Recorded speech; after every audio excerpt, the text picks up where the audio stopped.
What's going on YouTube?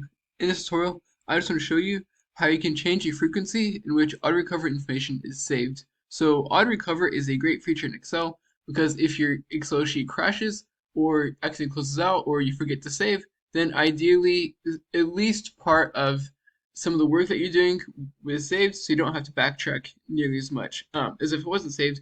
But the saving process can slow down, take a bit of time, sometimes if you're working on a big sheet. So to go ahead and change the settings. You go to File, Options, and then you can go over to Save. And then after clicking Save, you can first, if you can first say, hey, do I even want this auto cover at all? By clicking this checkbox, so you can adjust the format that the auto cover is saved in. And here you can say you can have it automatically save by having the checkbox clicks, or you can have it not automatically auto save over information.